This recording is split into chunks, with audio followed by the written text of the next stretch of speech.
Hello commando, welcome to biologics classes. Myself Dhirendra Prabhakar और हम लोग पढ़ रहे थे ह्यूमन रिप्रोडक्शन। ह्यूमन रिप्रोडक्शन में हम लोग ने देखा कि स्पर्मेटोजेनेसिस के बारे में चर्चा कर लिया, oogenesis के बारे में चर्चा कर लिया, फर्टिलाइजेशन देख लिया किस तरीके से फर्टिलाइजेशन होता है और उस जायगोट का इम्प्लांटेशन किस तरीके से एंडोमेट्रियम वॉल में होगा, उसके बारे में चर्चा कर लिया पिछले क्लासेस में। आज हम लोग डिस्कस करने जा रहे हैं pregnancy and embryonic development. After implantation, जो जायगोट इम्प्लांट किया, ब्लास्टोसिस्ट इम्प्लांट किया इंडोमेट्रियम वॉल के साथ, तो वो किस तरीके से डेवलपमेंट होता है, एम्ब्रियो किस तरीके से बनता है। ठीक है, तो उसके बारे में चर्चा करेंगे। That is pregnancy and embryonic development. After implantation, trophoblast that forms finger like projections, उसको हम लोग बोले थे कोरियोनिक विलाई। अब ये कोरियोनिक विलाई और यूट्राइन टिश्यू आपस में बनाते हैं कलेक्टिवली, उसको बोलते हैं प्लासेंटा। और प्लासेंटा का काम क्या है कि वो न्यूट्रिटिव मीडियम को from the mother's body it provides to foetus. और इसके अलावा क्या करेगा, फीटस से जो कार्बन डाइऑक्साइड निकल रहे हैं या फिर नाइट्रोजनस वेस्ट आ रहा है उसको एक्सक्रीट आउट भी करेगा। ठीक है, तो मतलब कि प्लासेंटा जो है वो एक एक्सचेंज मीडियम की तरह काम करेगा between foetus and mother's body. Now this placenta is also behave as endocrine tissue, means this placenta form some hormones like HCG, that is called the human chorionic gonadotropin। इसके अलावा HPL, human placenta lactogen, oestrogen and progesterone hormone release करता है। HCG is produced by trophoblast cell, और ये trophoblast cell HCG को produce करता है, that is called the human chorionic gonadotropin. और ये बिल्कुल एग्जैक्ट कॉपी या जस्ट बोल सकते हैं कि जस्ट बिहेव और act as luteinising hormone LH। तो ल्यूटिनाइजिंग हार्मोन का क्या हम लोग फंक्शन देखे थे कि ल्यूटिनाइजिंग हार्मोन ओवम को रिलीज करवाया और रिलीज करने के बाद कॉर्पस ल्यूटियम का फॉर्मेशन किया, और कॉर्पस ल्यूटियम प्रोजेस्टेरोन हार्मोन को फॉर्मेशन कर रहा था। तो after implantation this HCG replace the LH luteinizing hormone, और अब उसी के एक्टिविटी को, मतलब LH के एक्टिविटी को ये ओवरटेक कर लिया। And now this HCG is helpful in progesterone formation because this progesterone hormones is very much essential for the development of uterine wall। Okay, ठीक है, तो चलिए, अच्छा, इसके अलावा अब ये प्रोजेस्टेरोन हार्मोन जब और सिक्रीशन करता है तब सर्विक्स, यूट्रस के नीचे सर्विक्स होता है, वहाँ पर सर्विक्स के वॉल से कुछ म्यूकस सिक्रीशन होते हैं जो उस ओपनिंग को ब्लॉक कर देते हैं, प्लग का फॉर्मेशन करते हैं, जिसके कारण क्या होता है कि अंदर यूट्राइन के चारों तरफ यूट्राइन जो है, यूट्रस है, इसके यहाँ पर सर्विक्स है। ठीक, तो यहाँ पर अगर प्लग डेवलप हो जाता है तो ये यूट्राइन एक सेफ चैम्बर की तरह काम करता है। Safe chamber, this is very much essential for the foetus development. एक कन्फाइंड चैम्बर बन जाता है और इस कन्फाइंड चैम्बर में फीटस बहुत आराम से डेवलप करता है। ठीक है, तो चलिए हम लोग इसको देखते हैं क्या लिखा हुआ है, थियोरेटिकली क्या लिखा हुआ है, क्योंकि वो भी देखना जरूरी है। After implantation the trophoblast appears like finger like projection, that is called chorionic villi. Chorionic villi and uterine tissues form placenta which supply nutrients and oxygen to embryo and also remove carbon dioxide and excretory product। Okay, placenta connected to embryo through umbilical cord which helps in transport। चलिए ये भी हम लोग discuss कर लिए। Placenta, यहाँ पर से जो पूछा हुआ क्वेश्चन है, placenta act as endocrine tissue and produces HCG, that is human chorionic gonadotropin. Human chorionic gonadotropin. ठीक, उसके बाद human placenta lactogen, that is called HPL। इसके अलावा oestrogen and progesterone hormone produce करता है। ठीक, HCG is secreted by trophoblastic cell, have a property similar to LH and it takes job of pituitary LH during pregnancy. It is important to maintain corpus luteum. corpus luteum क्यों? क्योंकि corpus luteum progesterone hormone को बनाता है और जब तक corpus luteum रहेगा तब तक प्रोजेस्टेरोन हार्मोन फॉर्म होते रहेगा। तो HCG क्या करता है कि LH का जो काम था corpus luteum को मेंटेन करना, उसको ओवरटेक कर लेता है और ये अब आफ्टर इम्प्लांटेशन जब प्रेग्नेंट लेडीज हो जाती हैं, वुमेन्स प्रेग्नेंट हो जाती हैं, तब उस समय HCG का प्रोडक्शन होता है और वो कॉर्पस ल्यूटियम को मेंटेन करता है, बरकरार रखता है कि ताकि वो ज़्यादा से ज़्यादा प्रोजेस्टेरोन हार्मोन बनाते हुए रहेगा। क्यों बनाते हुए रहेगा, ये भी हम लोग बात किए थे कि इंडोमेट्रियम वॉल को क्या करना है, मेंटेन करना है और साथ साथ सर्विक्स का जो वॉल है वहाँ से एक म्यूकस सिक्रेशन होगा और जो प्लग का फॉर्मेशन करेगा उस ओपनिंग को ब्लॉक करने के लिए। ठीक, तो वही बातें यहाँ पर लिखी है कि it is important to maintain corpus luteum and stimulate it to secrete progesterone which is essential to maintain endometrium of uterus. It also prevents mensuration.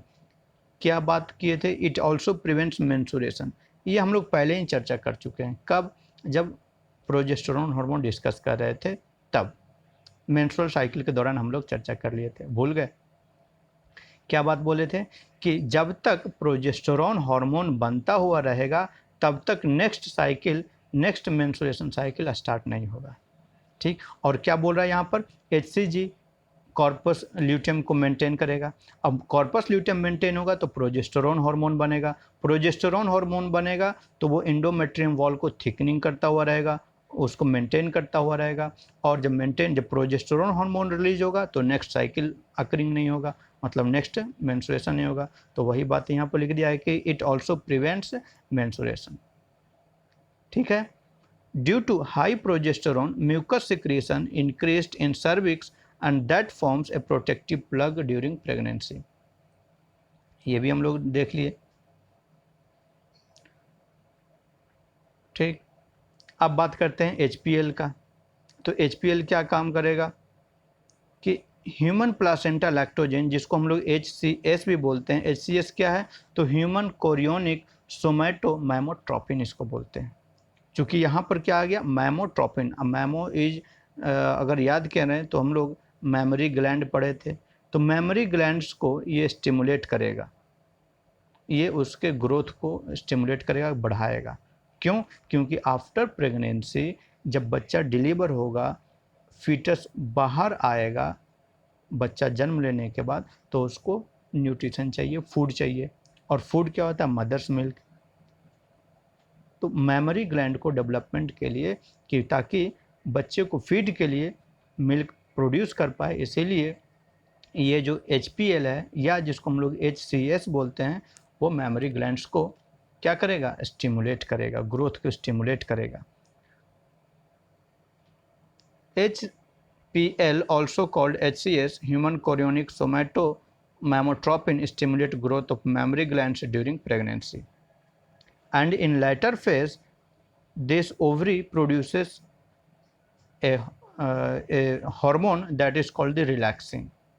Late pregnancy में, लेट फेज में, मतलब कब, जब लगभग 7 मंथ या 8 मंथ जब होते हैं तब ओवरी एक हार्मोन प्रोड्यूस करता है जिसका नाम है रिलैक्सिन। और इसका काम क्या रहेगा, now this relaxin facilitate parturition by softening the connective tissues of pubic सिम्फायोसिस।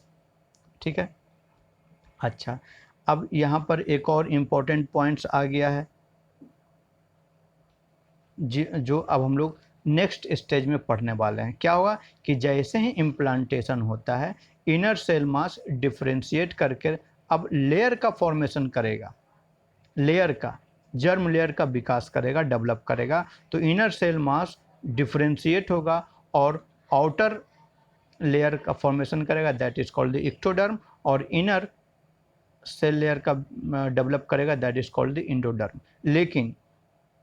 लेकिन क्या बात कर रहे हैं कि यहाँ पर इक्टोडर्म और इंडोडर्म, तो अगर पूछा जाए तो कि सबसे पहले कौन सा लेयर का डेवलपमेंट हुआ है, दैट इज इंडोडर्म। पहला इंडोडर्म बना, उसके बाद आउटर एक्टोडर्म बना, और इन दोनों के बीच में मेसोडर्म अपीयर होता है। अगर बात करें sequence of the development of the germ layer, तो सबसे पहले होगा इंडोडर्म, देन होगा एक्टोडर्म, और उसके बाद मेसोडर्म का डेवलपमेंट होता है।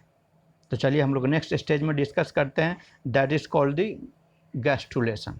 तो गैस्ट्रुलेशन में क्या होगा कि अब देखिए कि जब ब्लास्टोसिस्ट ट्रांसफॉर्म करता है गैस्ट्रुला में, तब इसको हम लोग गैस्ट्रुलेशन बोलते हैं। तो अब ट्रांसफॉर्म कैसे करेगा, तो यहाँ पर जर्म लेयर का विकास होगा, जर्म लेयर का डेवलपमेंट होगा। तो मतलब बोल सकते हैं कि जब ब्लास्टोसिस्ट में जर्म लेयर का डेवलपमेंट होता है, and now this blastocyst is converted into gastrula, और इसी को हम लोग, इस फेज को हम लोग बोलते हैं, प्रोसेस को बोलते हैं गैस्ट्रुलेशन। ठीक है, तो ये भी हम लोग बात किए कि कैसे जर्म लेयर का डेवलपमेंट हुआ। ठीक, देखिए क्या लिखा है कि transformation of blastocyst into gastrula with primary germ layer by arrangement of cell, that is called the gastrulation. The space between epiblast, the space between epiblast cell give rise to ectoderm and the trophoblast and called amniotic cavity, it is filled with amniotic fluid। ये देखिए diagram को देखिए, बहुत ही clear diagram दिया हुआ है। ये देखिए, ये हमारा क्या है, जर्म लेयर, ये इनर सेल मास था। ये ऊपर का जो लेयर हो गया, ये बन गया दैट इज इक्टोडर्म, नीचे वाला सेल बन गया इंडोडर्म, और उसके बीच में जो बन रहा है वो हो जाएगा मेसोडर्म। ठीक है, ठीक है। तो सबसे पहले क्या बोले कि सबसे पहले जो अगर लेयर की बात करें, तो सबसे पहला जो लेयर डेवलपमेंट होगा that is called the endoderm, फिर इक्टोडर्म होगा, और उसके बाद मेसोडर्म होगा। In human embryo endoderm develop first, ये पूछा हुआ क्वेश्चन है, ध्यान रखिएगा, and then ectoderm and mesoderm.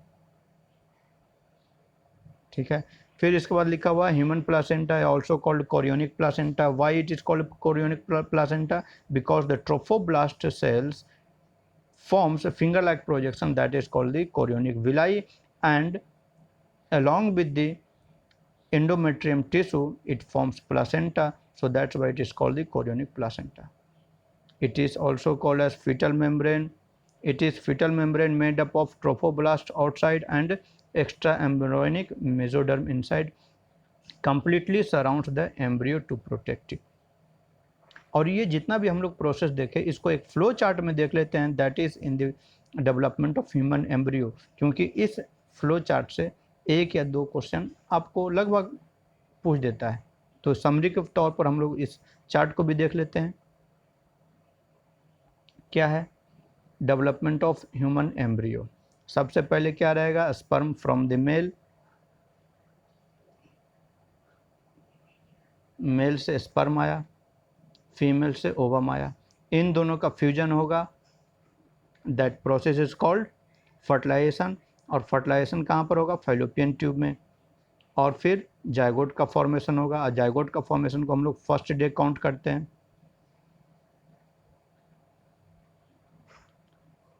अब इस जायगोट में क्या होगा, रिपीटेड डिवीजन होगा, and on the fourth day the stage becomes morula. फिर क्या होगा कि early embryonic stages, that is called the blastocyst on the 6th day. Blastocyst attached to uterine wall, that is implantation from 6 to 10 days, but 7th day is more common। ठीक, generally 7th day implant कर जाता है। अब इसके बाद question अब यहाँ से आएगा कि development of embryo about pea size is in normally 4 week, 4 सप्ताह में, मतलब कि 1 मंथ में ये एम्ब्रियो जो है एक मटर के दाने के समान होता है। ठीक, और उसी समय मतलब 4th वीक के बाद आफ्टर 1 मंथ सबसे पहला हार्ट का विकास होगा, हार्ट डेवलप करेगा उस एम्ब्रियो में। देखिए यहीं से क्वेश्चन आया हुआ है ये इस पोर्शन से। In human after 1 month, that is 4 week of pregnancy, embryo's heart is formed. सबसे पहले एम्ब्रियो का हार्ट बनता है, और अब ये जब हार्ट बनना शुरू हो गया, मतलब now this embryo is going to differentiate into a young humans like structure. So अब इस एम्ब्रियो को हम लोग फीटस बोलेंगे। Now the embryo is called foetus with human features like limb appears, it floats in amniotic fluid in 6th week. By the end of 2nd month, that is around 8 weeks of pregnancy, fetus develop limbs and digits. Limbs और digits 8th week में develop हो जाता है। और इसके अलावा फिर 40 weeks में, दैट इज़ 270 डेज और 9 मंथ प्लस माइनस 10 डेज में ये डेवलप होकर बाहर आ जाता है। ठीक, अब कुछ एक्स्ट्रा स्ट्रोक की बातें कर लेते हैं, जो कभी कभार पूछ लेता है, उसके लिए भी हम लोग को तैयार रहना है। ठीक है, तो by the end of 12th week, मतलब फर्स्ट ट्राइमेस्टर। ट्राइमेस्टर क्यों बोल रहे हैं? क्योंकि जो प्रेगनेंसी होता है वो 9 मंथ का होता है। ठीक, 9 मंथ का होता है। तो अब इसको 3-3 महीने में अगर डिवाइड करते हैं तो फर्स्ट ट्राइमेस्टर, ट्राइमेस्टर 3 मंथ जो होता है उसको फर्स्ट ट्राइमेस्टर बोला गया है। तो by the end of 12th वीक, that is first trimester, most of the major organs develop, that is limbs and external genitalia. ठीक, the first movement, this is also very much important. क्या? The first movement of fetus that appears of hairs on head is observed in the 5th month. This is important. First movement of fetus be observed in the 5th month. By the end of about 24 weeks, that is end of the 2nd trimester, body is covered with fine hairs, eyelid separates and eyelashes are formed. By the end of 9 months of pregnancy, the fetus is fully developed and ready for delivery. और इन सारे को measure करते हुए रहते हैं एक hormone जिसको हम लोग बोलते हैं CRH, that is called the corticotrophin release hormone. और ये इस CRH हार्मोन को हम लोग बायोलॉजिकल क्लॉक बोलते हैं। बायोलॉजिकल क्लॉक क्यों बोलते हैं? क्योंकि ये पूरे प्रेगनेंसी को मॉनिटर करते हुए रहते हैं, किस तरीके से फीटस डेवलपमेंट हो रहा है, कब बच्चे को इजेक्ट करना है, पार्चुरेशन करना है, उसको ये मॉनिटर करते रहता है, इसलिए हम लोग इसको बायोलॉजिकल क्लॉक बोलते हैं। So here it is written, the CRH, that is corticotropin release hormone, act as the biological clock that calculate the timing of pregnancy and birth.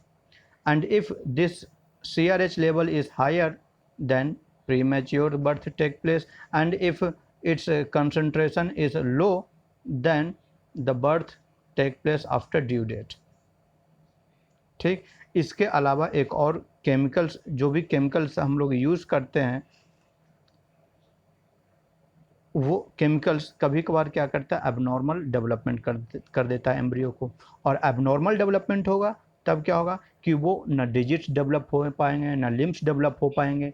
तो वो एक क्लस्टर की तरह एक सेल ऑफ मास ही सिर्फ बन के रह जाएगा। तो वैसे केमिकल्स जो एबनॉर्मल डेवलपमेंट को प्रमोट करता है, डेवलप करता है, उस कलेक्टिवली उस केमिकल को हम लोग बोलते हैं teratogens. So here it is written, teratogen is a chemical that cause abnormal development in human embryo और foetus. Example, as for example here it is written one medicine that is thalidomide. और इसके intake करने से क्या होगा कि foetus develop नहीं कर पाता है और एक मास ऑफ सेल की तरह बनकर रह जाता है। ठीक है, ठीक है, ऑल क्लियर? ठीक है, तो चलिए हम लोग आगे डिस्कस करते हैं। अब क्या बच गया है? And now the topic is parturition and lactation. तो क्या पार्चुरेशन क्या है? तो parturition is nothing but it is the process of delivering foetus is called parturition. ठीक है, यहाँ पर एक और टर्म आता है, दैट इज मिक्चुरेशन। मिक्चुरेशन क्या होता है आप कमेंट में लिख के बतलाइएगा। ठीक है, तो ये जो प्रेगनेंसी का जो पीरियड होता है वो हम लोग क्या बोले, in human this pregnancy period is about 9 months, और we can say that 270 days, but it is plus minus 10 days हम लोग मानकर चलते हैं, 10 डेज पहले या 10 डेज बाद में। The process of delivery is called parturition. और ये सब जो पार्चुरेशन का प्रोसेस होता है that is controlled by neuro endocrine mechanism. Neuro endocrine कहने का मतलब कि आपका ब्रेन भी इसके लिए प्रिपेयर करता है बॉडी को, और साथ साथ हार्मोनल, जिसको हम लोग बोले थे CRH कॉर्टिकोट्रोपिन रिलीजिंग हार्मोन, जो बायोलॉजिकल क्लॉक की तरह एक्ट करता है। तो ये माइंड के साथ, नर्वस सिस्टम के साथ एक कॉम्बिनेशन की तरह काम करता है, जिसको हम लोग बोलते हैं न्यूरो एंडोक्राइन मैकेनिज्म। ये कॉर्टिकोट्रोपिन रिलीजिंग हार्मोन जो है वो इन सारी चीज़ों को मॉनिटर करते रहता है। इसके अलावा एक और हार्मोन होता है that is called the oxytocin, और इसके बारे में हम लोगों ने पहले बात किया था कि oxytocin is the hormone for release of milk या लैक्टेशन ऑफ मेमोरी ग्लैंड्स के बारे में डिस्कस किया था। इसके अलावा इसका और क्या काम है कि ये हैवी कॉन्ट्रैक्शन के लिए एंडोमेट्रियम वॉल का ये यूट्रस का जो वॉल है उसको ट्रिगर करता है, उसको कॉन्ट्रैक्शन के लिए ट्रिगर करता है। ठीक है, जिसके कारण जो फीटस है इजली प्रोपेल हो सके बाहर की तरफ इजेक्शन के डिलीवरी के टाइम। ठीक है, during the process of delivery the placenta is also expel out along with the foetus.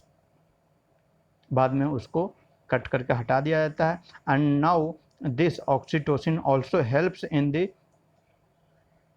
Lactation of a milk after delivery of baby.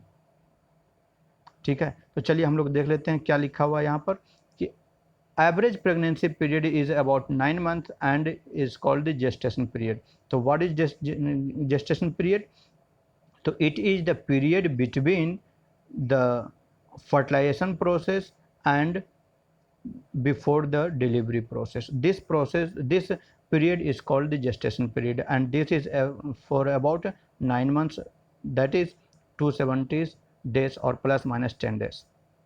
And the process of delivery baby is called the parturition. It is induced by complex neuroendocrine mechanism.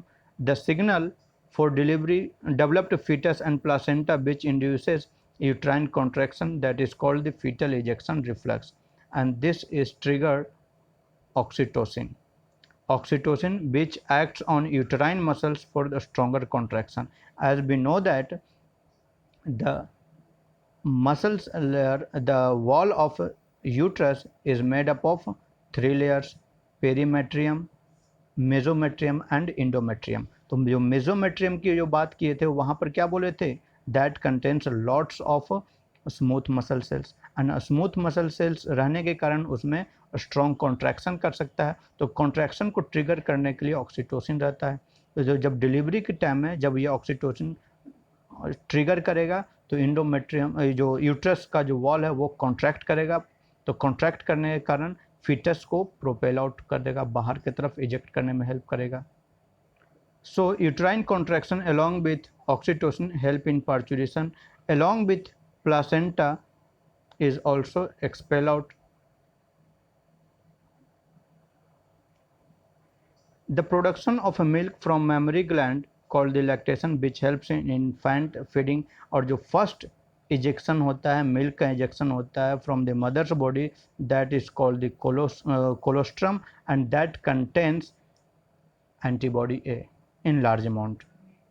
इसीलिए बोला जाता है कि जो first milk eject होता है बच्चों को ज़रूर पिलाना चाहिए, क्योंकि उसमें एंटीबॉडीज ए रहता है जो डायरेक्ट फीटस को एंटीबॉडी मिल जाएगा और उसका इम्यूनिटी पावर बढ़ जाएगा। ठीक है, तो चलिए इस तरीके से हम लोग इस चैप्टर को अंत करते हैं। If you feel any problems in this chapter, let me know, write in the comments box. I will give your answer. तब तक पढ़ते रहिए बच्चों। Have a nice day. Thank you.